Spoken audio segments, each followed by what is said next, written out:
Seja bem-vindo a Caminhos da Salvação. Tema de hoje, as 10 Virgens. Boa noite, paz seja com todos. Mais uma vez aqui no canal Caminhos da Salvação. Nós estaremos sempre postando os vídeos da terça-feira.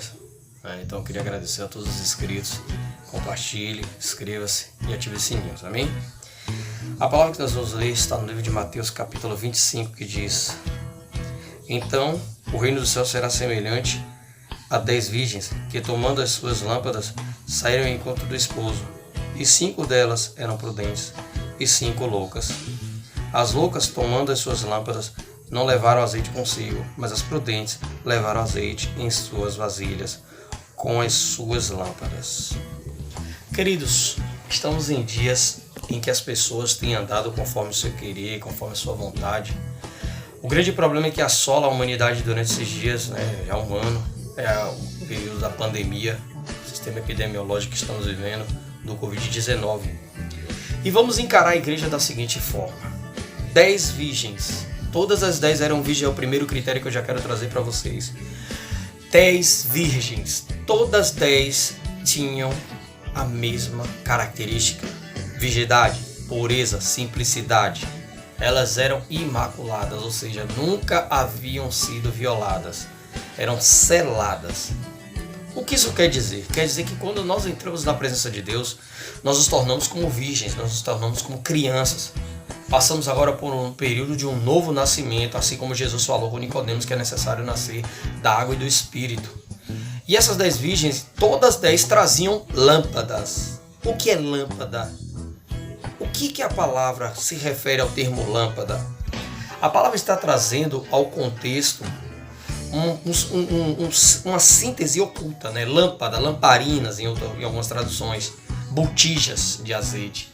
Quer dizer reservatório. E quando estamos falando em azeite, a palavra aqui não está falando no sentido físico, mas sim no sentido espiritual. Nos dias que nós estamos vivendo hoje, estamos vivendo um dia onde as pessoas elas querem porque querem sair do isolamento, elas querem porque querem sair, mas não trazem um motivo real. Sabe qual o motivo que vai te fazer você levar-se a se arriscar fora do isolamento? Por que você nesse momento insiste tanto em sair? Terceiro ponto é azeite.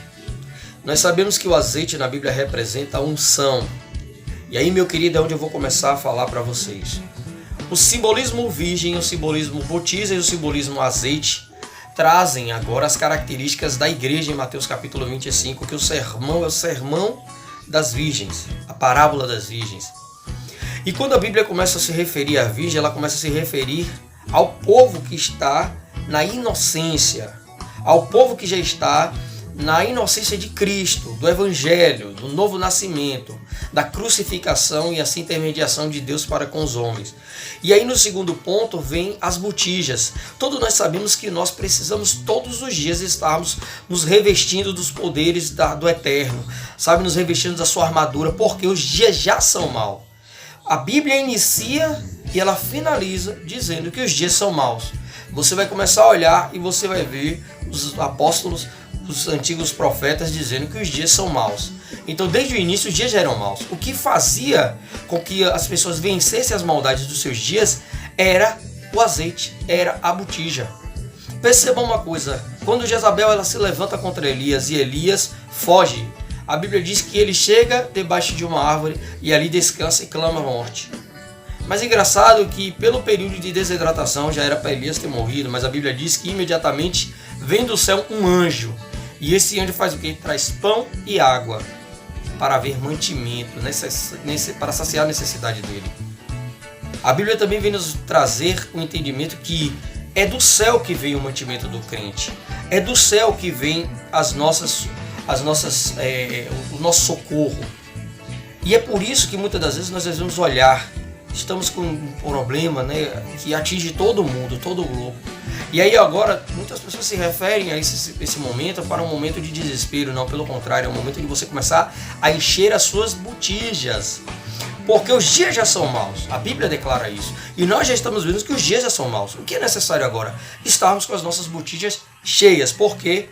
Olha um detalhe que a Bíblia fala nessa palavra de Mateus capítulo 25. todas as 10 virgens tinham botijas e todas as 10 tinham azeite. Só que, olha que a palavra ela diz que tinham, passado, elas tinham. Só que 5 delas gastaram.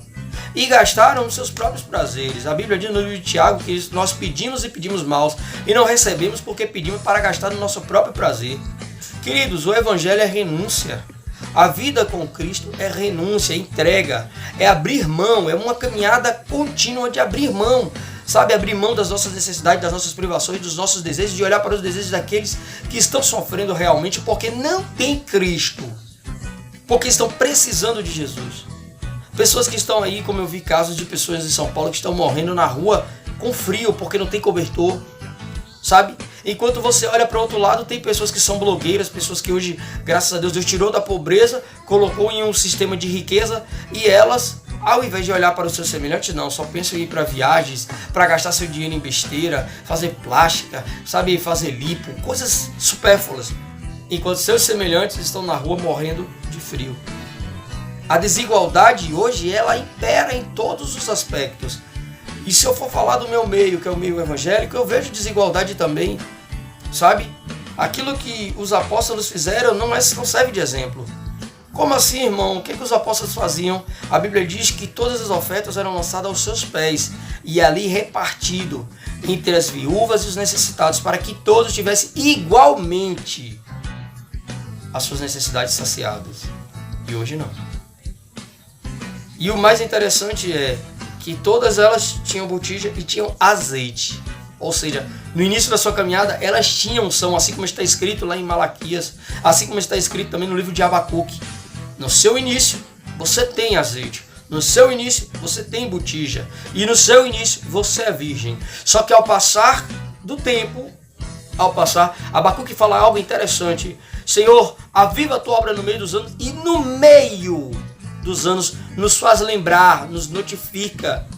É no meio, querido. E eu entendo com essas duas palavras que essas virgens, elas gastaram seus azeites até o meio da sua caminhada. No meio da caminhada, como é que elas estavam? Na reserva. E é aí que vem a surpresa. Na hora da reserva, quem é que aparece? O noivo. O clamor, porque elas dormiram, cansaço, fadiga, né? A grande dificuldade, porque a Bíblia nos demonstra que elas estavam em uma grande escuridão. Então essa escuridão também pode ser representada na maldade do mundo, na dificuldade terrena. E há um clamor, aí vem o noivo. É o clamor que nós almejamos. E engraçado é que quando esse clamor acontece, todas as vezes levantam. Só que 5 delas levantam para alegria e 5 para desespero, porque haviam gastado seu azeite de forma nécia, desnecessária. Eu te chamo hoje para que você compreenda que o teu azeite, a tua unção, aquilo que o Espírito de Deus derramou sobre a tua vida é para você dedicar em oração por outros. Bem-aventurados, Mateus capítulo 5, bem-aventurados são os pacificadores. Bem-aventurados são aqueles que têm fome e sede de justiça, porque esses são fatos. Bem-aventurado quando todos nós passarmos por um período onde fomos humilhados e perseguidos por amor ao nome de Cristo. Bem-aventurado. Eu deixo para você essa palavra. Desperte, porque já está chegando o grande dia.